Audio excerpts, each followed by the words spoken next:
let's say that, well, I'll tell you a story. I put it like this. Back in the day, I had a little farm south of Atlanta, Georgia, and it wasn't a big place. Just it was a few acres out there, and I had a big field out back. It was about 5 acres that was kind of like one big backyard.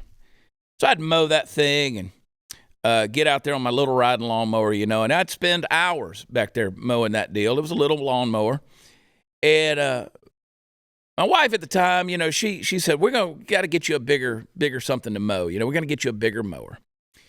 And so she surprised me one day, and I came home, and there was one of those big, wide, zero radius turn mowers, one of the things you can just knock it out.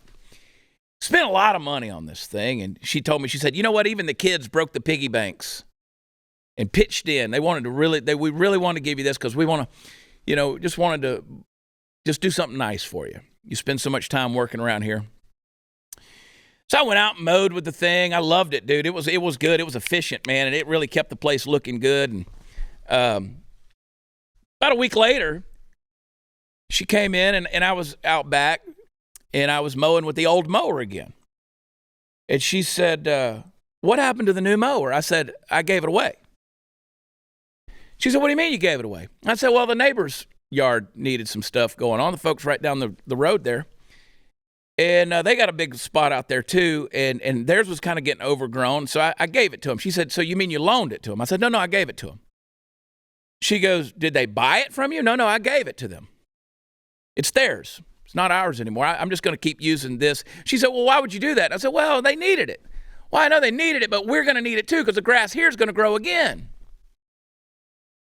I said, no, we'll figure something out. We'll get another one at some point in time. Well, who's going to take care of ours? We sacrificed to give you this incredible gift. Even the kids chipped in, broke the piggy banks, man, invested in this gift for you, and you just gave it to someone else. We don't understand that. Now, first of all, none of that ever happened. But I want to point out something. Help me figure out why America is giving everything away. I mean, you and I are paying taxes. Well, you are. I don't pay them so much. I don't believe in them. But you and I we pay taxes. We break the piggy banks year after year. We sign and, hope we read the fine print, hope the CPA was right, hope we don't get in trouble, send that amount of money in. And the government takes it and they do things. They make roads and deliver the mail and, supply us with a military, defense, and security. Supposedly take care of our borders and protect us, right? Educate our children, supposedly. Do all these things. We invest in them so that our lives can be easier. And they're not.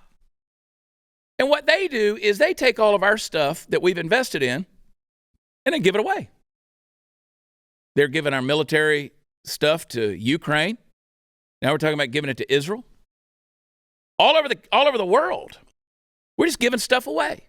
We're not loaning it. They're not going to give it back to us. They're not buying it from us. There's no payment plan.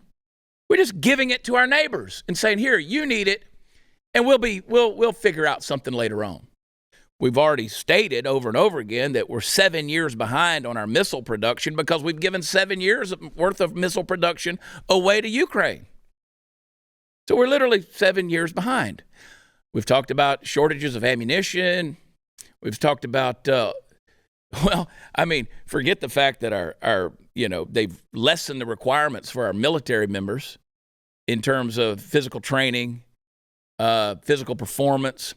I saw a picture this morning of a group of military women in uniform holding a big pride flag out. Every one of them was overweight. I mean, forget that they're lesbians, whatever.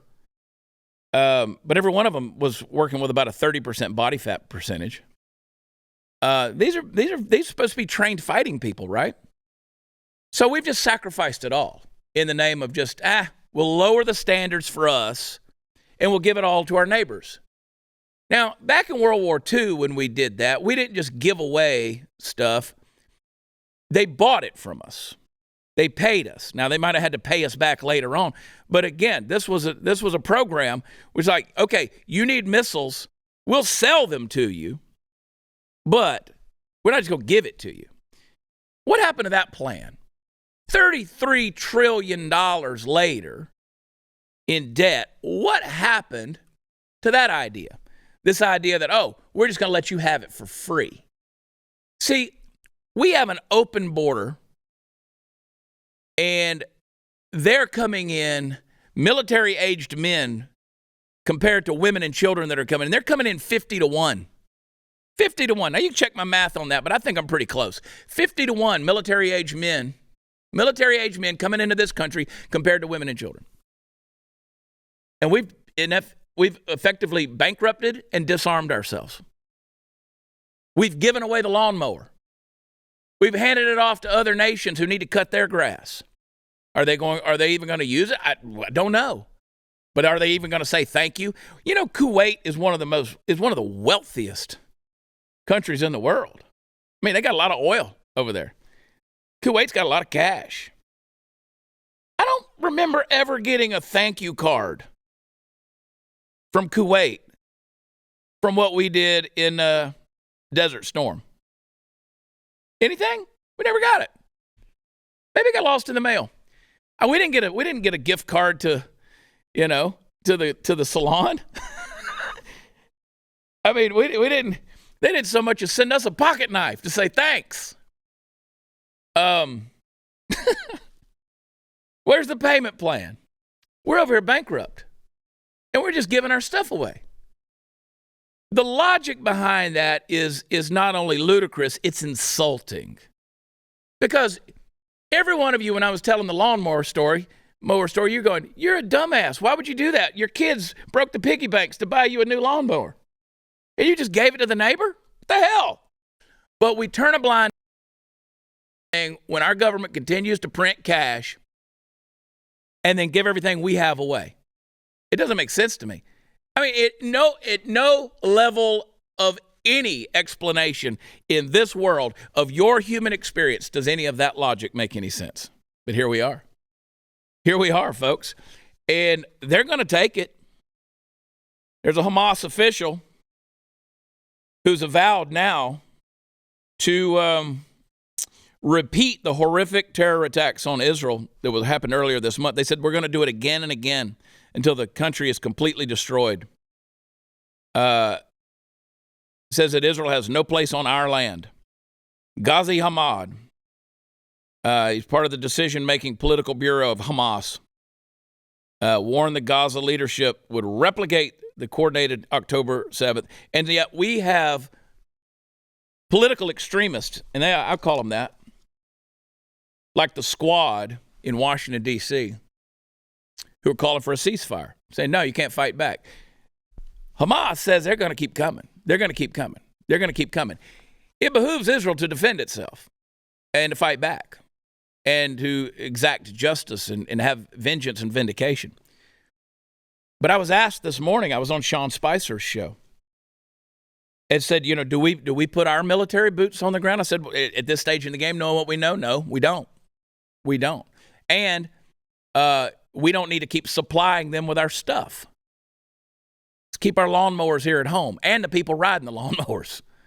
Now, they can buy it from us, and we'll support them. I'm all for supporting them. I'm all for praying for them. I'm all for lending a helping hand where we can. But let them fund their war. And again, I know what you're saying. We fight the wars over there so we don't have to, it doesn't come here. No, see, what you don't understand is we're living in a different day and time because the war is already here. The borders are open. The extremists live among us. They're here. I'm not trying to fearmonger. I'm just telling you that's the reality. Statistically speaking, based on the numbers, and the numbers never lie, they're already here. So you want to keep fighting that foreign war, focused on that foreign war, and neglecting your own field, folks. There's a huge principle there. So focused on everybody else's business that you forget your own, you're going to find yourself in a lot of trouble. A lot of trouble.